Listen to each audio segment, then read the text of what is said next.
Soy Silvia Esteve González y vengo en nombre de la Asociación por la Defensa e Integración de las Personas con Enfermedad Mental Crónica, ADIEM. En primer lugar, me gustaría agradecer el ejemplo de superación de Márquez Bicipoz y de Natacha y aprovechar para trasladarlo al campo de la salud mental. Así pues, voy a hablaros sobre el cáncer, sobre la salud mental y sobre el suicidio. Como yo, este año el Día Mundial de la Salud Mental cumple 27 años. ¡Qué coincidencia! Pero yo me pregunto, ¿y antes de esos 27 años había personas con enfermedad mental? La respuesta es sí. Recuerdo que mi hermana me dijo un día que mi abuela paterna lloraba mucho y mi hermana y yo, ambas con trastorno bipolar, nos preguntamos, ¿es posible que mi abuela tuviera depresión u otra enfermedad mental? Soy una persona que me cuestiona mucho las cosas de la vida y hay dos palabras que me encantan y es ¿por qué? ¿Por qué me pasa esto a mí y a mi familia? ¿Por qué existen las enfermedades y trastornos crónicos? ¿Por qué mi madre tuvo que pagar su primera consulta con el psiquiatra para saber qué era lo que le pasaba? ¿Por qué para enfermedades como el cáncer es tan visible el lazo colocado en la solapa y para la enfermedad mental nadie se coloca un lazo gris? ¿Por qué en los medios de comunicación se escucha que se realizan conciertos para recaudar fondos para luchar contra el cáncer y no se escucha la promoción de conciertos en pro del estudio de enfermedades mentales? ¿Por qué cuando les hablas de enfermedad a chavales de instituto solo se les vienen a la cabeza enfermedades físicas y no saben decirte que es una enfermedad mental o qué tipos hay? Por favor, estamos en el siglo XXI. Entre un 1 y 3% de la población mundial en 2020 podrá sufrir una enfermedad mental. ¿Por qué cuando a una persona se le diagnostica un trastorno mental se le mira con otros ojos a diferencia de otras enfermedades?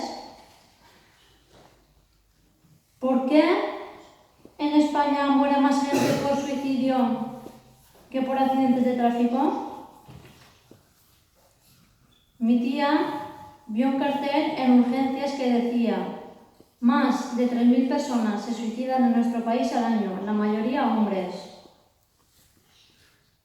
¿Por qué muchas veces después de un intento de suicidio preguntamos por qué lo ha hecho y no obtenemos respuesta? En mi caso, yo bebí lejía porque quería morirme y no veía más alternativa a mi dolor. ¿Cómo pude haberlo hecho?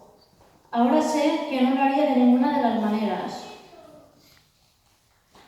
¿Por qué desde 2017 existe en la Comunidad Valenciana un plan de prevención del suicidio, pero actualmente los profesionales que trabajan en salud mental se quejan de que no se aplica? ¿Por qué estoy leyendo este manifiesto? Sé por qué. Para concienciar y, si puede ser, tocar vuestra fibra sensible ante una problemática mundial que está claro no recibe el apoyo que merece. A esto añado que una persona con enfermedad mental no es un loco, que el destino prematuro de una persona enferma de cáncer no es la muerte, o que una persona que se suicida no es culpable o no es egoísta. Gracias Márquez, gracias Natacha, por enseñarnos la idea de que hay que disfrutar de las pequeñas cosas que nos regala la vida. Porque para las personas que padecemos una enfermedad mental crónica, esto es básico para continuar nuestro camino. Debemos disfrutar de cada momento porque la vida es ahora.